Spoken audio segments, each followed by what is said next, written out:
Hey everyone, I'm Sam from LI Tech Advisors, and if you're wondering how to free your time up with an organized email inbox, stay tuned for this week's LI Tech Tip.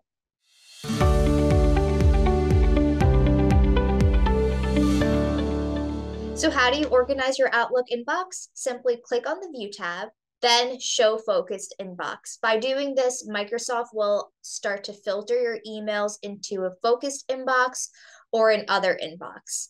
And if they put an email in the wrong folder, simply right click on that email and scroll to Move to Focused or Move to Other. By doing this, you'll be able to look at all your focused emails at once and your other not so urgent emails at a later time. For more Ally Tech tips, don't forget to hit that subscribe button or visit us at www.litechadvisors.com. Have a great day, everyone.